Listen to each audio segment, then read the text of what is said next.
Record. Ya, Bismillahirrahmanirrahim. Assalamualaikum warahmatullahi wabarakatuh. Waalaikumsalam warahmatullahi wabarakatuh. Alhamdulillah. Wassalamualaikum warahmatullahi wabarakatuh. Sekarang kita masuk perkuliahan kedua. Jadi materi ini pelabuhan sudah ada di classroom ya. Linknya sudah saya bagikan belum? Sudah, Pak. Oh, sudah. Jadi bisa dibuka kapan saja di mana saja. Nah, di sini ada beberapa mata kuliah yang saya bagikan pelabuhan, udah perkerasan jalannya. Pelabuhan, begitu diklik muncul forum.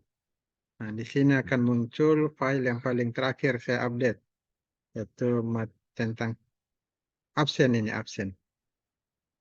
Materi perkuliahan, oh ini materi perkuliahan. Ini yang barusan saya update, absen sebelumnya, ini. Jadi kalau forum begitu tampilannya. Nah, untuk melihat foldernya, klik tugas kelas. Nah, muncul tugas kelas di sini. Ini susunannya dari atas mana? Tugas kelas ini. Jadi ada susunannya ini dari atas. Nah ini video perkuliahan. Ini untuk video saya upload dari perkuliahan seperti sekarang ini. Nanti saya upload di video perkuliahan. Ini kelas A dan kelas B. Ini bisa ditukar A misalnya di atas. Nah kelas A dan kelas B. Perkuliahan pertama. Kemudian ada absen. Kelas B. Kelas A. Jadi ini bisa di absen di sini ya. Perkuliahan kedua. Nah, dan seterusnya di sini ada absen kapan saja. Kemudian ada evaluasi pembelajaran. Nah, ini untuk evaluasi saya mengajar. Mana yang baik dan buruk. Yang baik nah, dipertahankan. Kalau yang buruk silakan masukkan apa usulannya, perbaikan pembelajaran supaya ke depannya bisa lebih baik lagi. Ya, untuk perbaikan. Kemudian ada video pembelajaran. Nah, ini bisa ditonton video dari YouTube. Saya sudah kumpulkan beberapa video tentang pelabuhan. Jadi bisa dinonton ya tentang pelabuhan. Misalnya ini bisa diklik. Ya, ini juga bisa diklik. Ini kuliah perencanaan pelabuhan. Kalau ini ya, 3 dimensi. Misalnya ini videonya bisa diklik. Tergantung jadinya.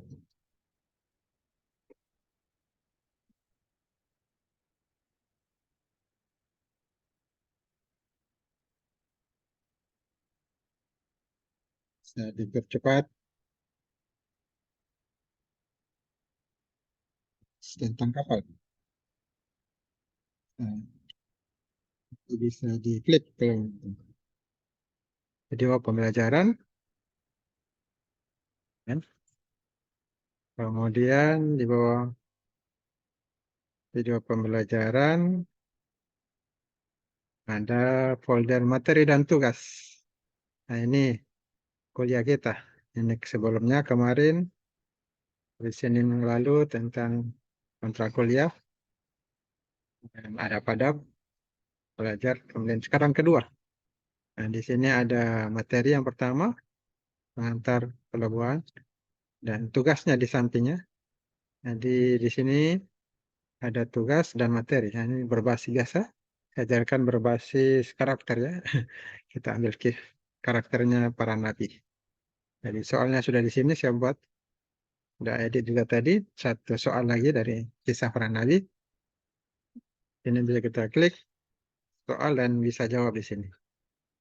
Dengan nama mahasiswa, NPM, kelas, dan soalnya. Bagaimana tentang perkembangan pelabuhan. Macam-macam pelabuhan. Dan seterusnya. Termasuk kisah hikmah dari kisah Nabi Musa alaihissalam. Ini jawabannya bisa dipelajari di materi kuliah. Nah, kita sekarang kuliah. Membahas di sini ada jawabannya. Saya bisa klik di sini dan terbuka. Tergantung daripada jaringan juga, internet. Nah, ini pengertian pelabuhan. Kita akan membahas tentang pelabuhan. Perkuliahan pertama kita ini menjelaskan tentang pengertian pelabuhan. Di sini akan dibahas perkembangan pelabuhan, arti penting pelabuhan itu sendiri, definisinya, macam-macam pelabuhan, jenis-jenis pelabuhan, begitu juga pelabuhan yang ada di Indonesia. Nah, perkembangan pelabuhan ini pada masa lalu, pelabuhan itu adalah suatu tempat di perairan, muara sungai, atau teluk, atau pantai, yang secara alami terlindung dari gempuran gelombang. Jadi dipilih tempat tertentu, tidak kencang ombaknya, di situ dibangun pelabuhan. Sehingga kapal-kapal dan perahu bisa merapat, ya, dan membuang jangkarnya untuk melakukan kegiatan bongkar muat barang ataupun menaik turunkan penumpang dengan aman. Ya, itulah pengertian pelabuhan. Sejalan dengan kemajuan zaman, pelabuhan ini sebagai sarana dan prasarana angkutan laut tidak lagi di perairan yang terlindungi secara alamiah. Nah, bisa berada di laut terbuka, seperti pelabuhan samudra dengan perairan yang luas dan dalam. Bisa di tengah laut. Perkembangan selanjutnya, pelabuhan itu sekarang ini merupakan salah satu segmen mata rantai transportasi dari kegiatan bisnis yang terlibat dalam proses transportasi dan prasarana yang dapat menunjang dan mendorong pertumbuhan ekonomi. Pelabuhan itu bisa mendorong pertumbuhan ekonomi dan perkembangan industri di daerah belakang pelabuhan tentunya, hinterland, di dekat pelabuhan. Kemudian berikutnya tentang pelabuhan itu sendiri, arti pentingnya bagi satu daerah atau negara, ini ditinjau dari 3 aspek. Nah, ada 3 aspek ini, dari aspek transportasi, aspek pelayanan, dan aspek hinterland connection. Nah, jadi ini arti penting pelabuhannya. Dari aspek yang pertama, transportasi. Pelabuhan itu sebagai interface, gateway, dan industri estate. Interface itu titik temu antara moda transportasi laut dengan darat. Jadi interface, titik temu. Gateway, pelabuhan sebagai gateway itu pintu gerbang utama untuk arus keluar masuknya barang perdagangan dari atau ke daerah belakang pelabuhan, hinterland yang bersangkutan. Gateway, pintu gerbang utama. Industri estate, yaitu industri estate untuk pengembangan industri di daerah pelabuhan yang orientasinya ekspor, ya, ke luar negeri, kirim barang ke luar negeri. Nah, ini dari aspek transportasi. Kalau dari aspek pelayanan, pelabuhan itu melayani kebutuhan perdagangan, terutama perdagangan internasional dari daerah belakang pelabuhan tersebut. Dan membantu berjalannya roda perdagangan dan pengembangan industri nasional. Ini sisi pelayanan. Menampung pangsa pasar semakin meningkat untuk melayani perdagangan internasional, baik transhipment ataupun transit truck. Kemudian menyediakan fasilitas transit, ya, untuk tujuan daerah belakang, daerah atau negara tetangga.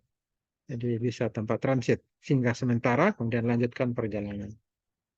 Di pesawat ada tempat transit menuju ke Jakarta misalnya, biasanya pesawat Look transit di Makassar, terus ke Jakarta. Ya, ada tempat transit. Menyediakan fasilitas pengembangan industri sekitar pelabuhan bagi industri orientasinya ekspor. Nah, itu yang kedua. Yang ketiga, hinterland. Aspek hinterland connection. Nah, antara pelabuhan dan hinterland, daerah sekitarnya, dekatnya, di belakangnya, ada hubungan yang saling mempengaruhi. Ya, seperti pelabuhan tidak akan ada artinya jika tidak didukung oleh hinterland yang berpotensi untuk berkembang. Sebaliknya, pada daerah yang merupakan hinterland dari suatu pelabuhan akan terhambat perkembangan industri, terhambat pertanian dan perdagangannya, jika tidak ditunjang oleh pelabuhan dengan fasilitas yang memadai, efisien yang tinggi. Apa fasilitas yang dimaksud? Ya, ada prasarana jalan raya, menghubungkan lokasi dengan pelabuhan, ada sarana transportasi darat, baik truk atau kereta, ada prasarana jaringan telekomunikasi, ini fasilitas-fasilitasnya, ada sistem perbankan, ada prosedur ekspor impor, sistem keamanan nasional, dan lain-lain. Nah, dari uraian ini dapat disimpulkan bahwa hinterland connection berarti semua fasilitas yang memungkinkan ya bisa terlaksananya hubungan antara pelabuhan dengan seluruh lokasi industri, pertanian, perdagangan, ini dalam arti yang luas. Jadi, pelabuhan tersebut berada yang berhubungan dengan hinterland, daerah sekitarnya. Ini contoh pelabuhan Tanjung Priok dengan hinterland connection. Nah, kita lihat ini contohnya. Tanjung Priok, mana saja koneksinya bisa kita lihat, ada Bekasi, Cikarang, barang-barang ke Karawang, Cikampek, Purwakarta, menuju industri tekstil, nah, di Bandung, dan seterusnya. Ini sebelah sini, ini ada ke Bandara, Tangerang, Serang, Cilegon, Merak. Jadi ada koneksi ya dengan daerah-daerah sekitarnya pelabuhan. Ini jalan tol yang merah, nah merah ini jalan tol. Ini jalan tol ke Bogor. Ada kereta api ini, tapi ini kereta api. Yang lainnya jalan biasa, transportasi jalan raya. Kemudian pelabuhan itu sendiri, kata pelabuhan itu, kita masuk pengertiannya, ada dua istilah, ada bandar dan ada pelabuhan. Bandar itu bahasa Inggrisnya harbor. Nah, kalau lihat perang zaman dulu itu, Jepang dan Amerika itu ada harbor, bandar udara.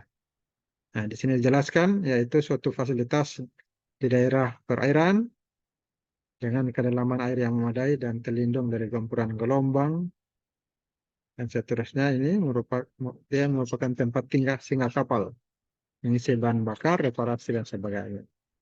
Ini bandar. Ya. Kalau pelabuhan, port. Bandar harbor, pelabuhan port, yaitu suatu daerah perairan samudra. Ya, dan seterusnya dengan kedalaman yang memadai, terlindung dari gempuran gelombang, angin, dan arus, ya, dilengkapi fasilitas terminal laut dan darat. Nah, apa saja fasilitas terminal laut dan darat? Ada dermaga, ada kran-kran, ada gudang, terminal darat, nah, serta memiliki akses ke darat. Nah, bisa dibaca apa itu dermaga dan seterusnya. Kalau menurut peraturan pemerintah ini nomor 69 tahun 2001 tentang pelabuhan, yaitu tempat terdiri dari daratan dan perairan di sekitarnya dengan batas-batas tertentu sebagai tempat kegiatan pemerintah dan kegiatan ekonomi, digunakan sebagai tempat kapal bersandar, berlabuh, ya, naik turun penumpang, bongkar muat barang, nah, tentunya dilengkapi fasilitas keselamatan. Kegiatan penunjang pelabuhan sebagai tempat berpindahnya intra dan antar moda transportasi. Nah, ini sudah dibuat pelabuhannya oleh pemerintah. Jadi masing-masing bisa menjelaskan pelabuhan sesuai dengan faktanya sendiri. Intinya pelabuhan. Silakan mengambil pengertian dari mana, pemerintah atau pengertian dari para tokoh, atau buat sendiri digabung bisa. Intinya itu mengarah kepada pelabuhan. Nah, di sini ada beberapa macam atau jenis pelabuhan, yaitu dari dibagi segi penyelenggaraannya, segi kegunaannya, dan geografisnya. Ini tergantung dari sudut tinjauan yang mana.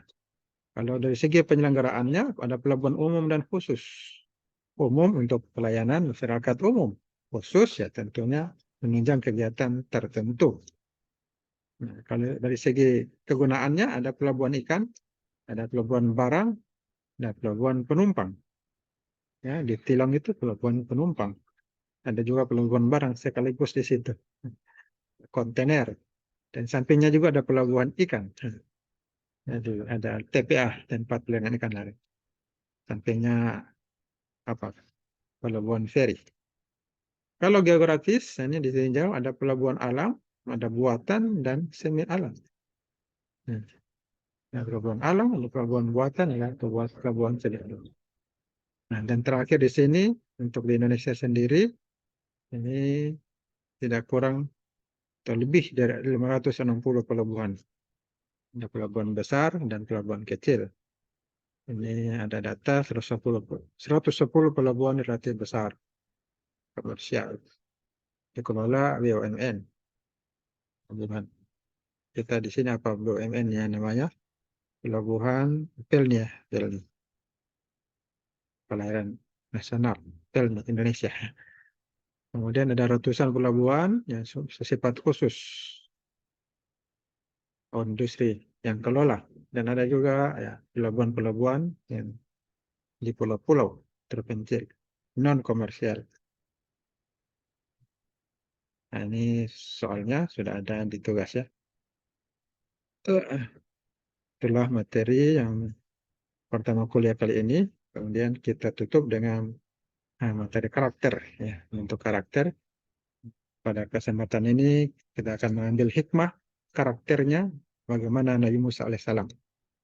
Nah, sebelumnya ini kita bisa merujuk kepada pendidikan nasional. Ini tujuan pendidikan tinggi kita, yaitu membentuk manusia beriman dan bertakwa kepada Tuhan Yang Maha Esa, berakhlak mulia. Nah, jadi ini tujuan pendidikan, membentuk akhlak. Makanya materi saya mungkin berbeda dengan dosen lainnya. Yang lainnya cuma memberikan ilmu. Sini mungkin cakapan kreatif, mandiri, terampil. Tapi saya merujuk kepada materi tujuan pendidikan kita untuk membentuk akhlak. Jadi materi saya tambahkan setiap kuliah dengan materi karakter atau akhlak mulia. Yang diharapkan memiliki apa namanya sikap yang berakhlak, tapi juga kompeten ya, berilmu. Nah, ini sesuai dengan ini, kalau ini tadi dasarnya Undang-Undang Nomor 12 Tahun 2012. Nomor 12 Tahun 2012. Jadi mudah dihafal ya. Undang-Undang Nomor 12 Tahun 2012 tentang pendidikan tinggi. Ini juga sejalan dengan visi 2045, 100 tahun Indonesia merdeka nanti targetnya memiliki SDM Indonesia yang unggul, luhur, adaptif, dan kolaboratif. Nah, kemudian ya kita lihat dari slide yang lainnya juga ini penjelasan Undang-Undang Nomor 12 Tahun 2022. Nah, ini sama tujuan pendidikannya. Berkembangnya potensi mahasiswa agar menjadi manusia yang beriman bertakwa kepada Tuhan Yang Maha Esa, berakhlak mulia, sehat, berilmu, cakap, kreatif, mandiri, terampil, kompeten, dan berbudaya untuk kepentingan bangsa. Nah, ada lagi tambahan pasal 13.1, mahasiswa sebagai anggota aktivitas akademika diposisikan sebagai insan dewasa, punya kesadaran sendiri dalam mengembangkan potensi diri di perguruan tinggi. Ini targetnya menjadi intelektual, ilmuwan, praktisi, dan atau profesional. Jadi mahasiswa diharapkan ini memiliki kemampuan intelektual, ilmuwan, praktisi, dan atau profesional. Nah, untuk menyiapkan generasi emas 2050, generasi emas ya ini pernyataan Bapak Pendidikan Nasional Ki Hajar Dewantara yang mengatakan bahwa paradigma pendidikan itu seharusnya berpulang pada kemerdekaan dan kemandirian pelaku belajar untuk mendapatkan nilai-nilai dan tujuan hidup sebagai manusia seutuhnya.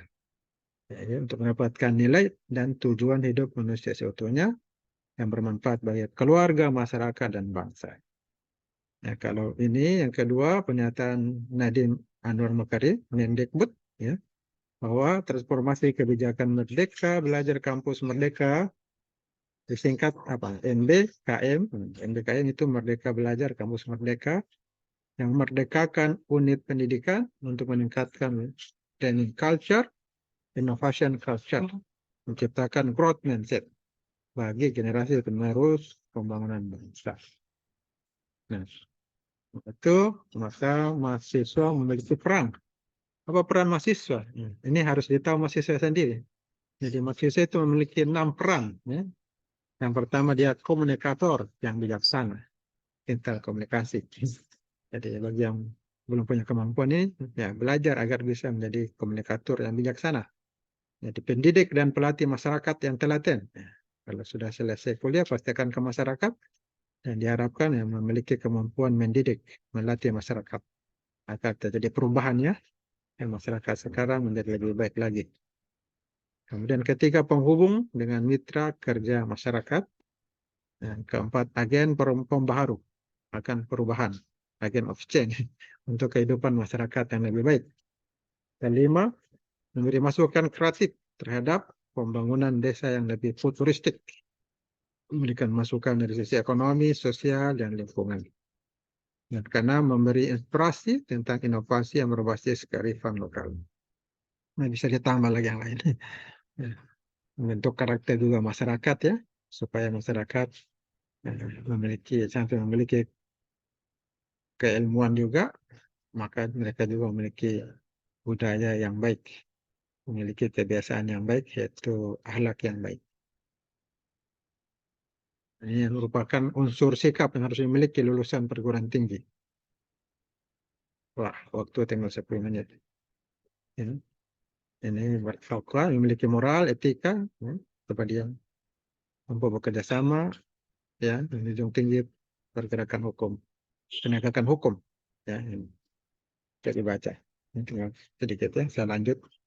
Ini pasal 77 mahasiswa juga dia arahkan juga punya organisasi, ya, baiknya aktif juga di organisasi supaya bisa belajar membimbing, belajar berbicara depan umum, harus bisa berbicara depan umum mahasiswa supaya bisa menjadi pemimpin nanti di masyarakat, ya. Bisa mengelola, mengurus kegiatan, akan pengalaman organisasi membuat kegiatan akan mudah kegiatan di kampung, di desanya bisa buat kegiatan juga, administrasi, surat menyurat dan sebagainya. Ini dengan ikut di organisasi, mungkin ada BEM, himpunan, atau lembaga dakwah, atau lembaga apa, ini bisa membantu mahasiswa memiliki kemampuan lebih baik lagi, kemampuan manajemen, kemampuan bicara dan seterusnya. Dari ini bisa dibaca-baca.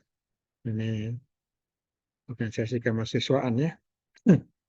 Perlu ada ini organisasi kemahasiswaan. Ya, lakukan kegiatan kokurikuler dan ekstrakurikuler. Nah, ini kita masuk yang terakhir kisah Nabi Musa alaihissalam ya, sebagai pelajaran kita untuk membentuk karakter. Dan ini bisa kita baca-baca. Sudah dekat habis waktunya. Beliau seorang Nabi dan Rasul di zaman Fir'aun, di mana saat itu kezaliman terjadi di mana-mana karena rajanya kejam, jahat, zalim. Nabi Musa ini julukannya Kalimullah, di mana dia pernah berbicara dengan Allah di Bukit Tua, makanya disebut Kalimullah. Diberikan kitab Taurat ya untuk menyembah Allah sebagai Tuhan yang Esa. Ada aturannya. Kalau sekarang ada kitab Al-Quran, ada kitab Injil sebelumnya, ada kitab Taurat juga dan Zabur. Nabi Musa diturunkan kitab Taurat.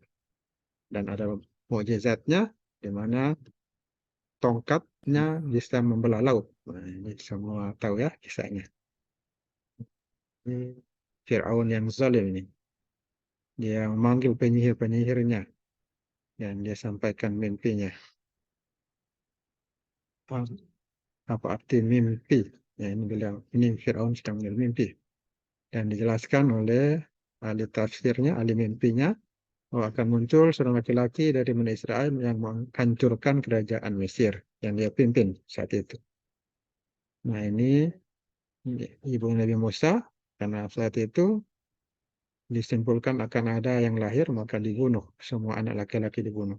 Nabi Musa dihanyutkan di sungai Nil oleh ibunya.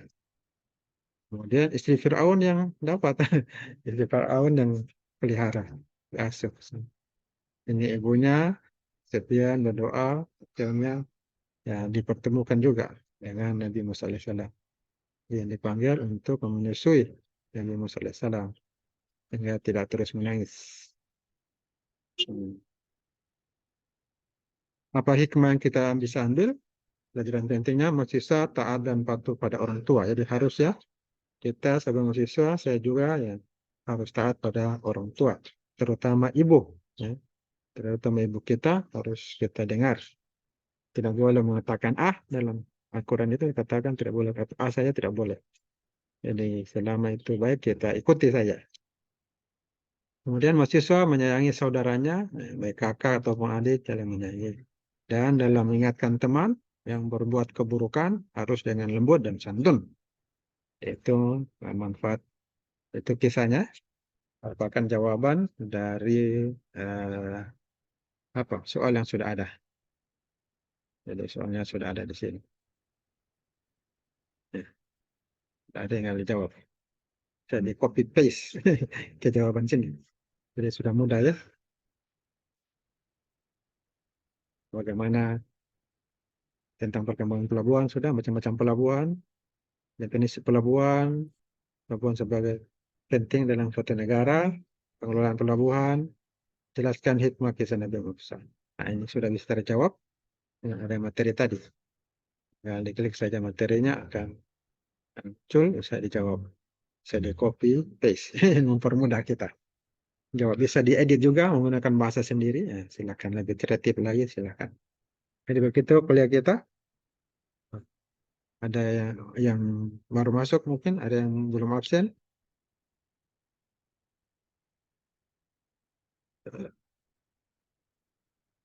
Ada Pak saya. Ya, siapa? NPM. Reynol Popengalo NPM 20051004. Ya. Sudah?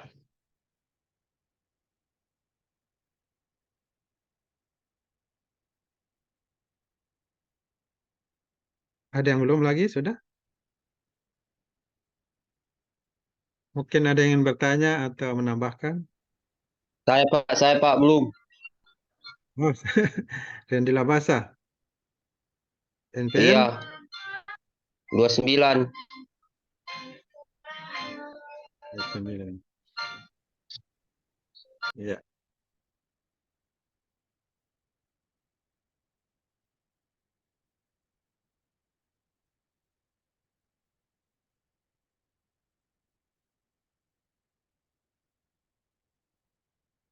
Ya. Ya, sudah ya.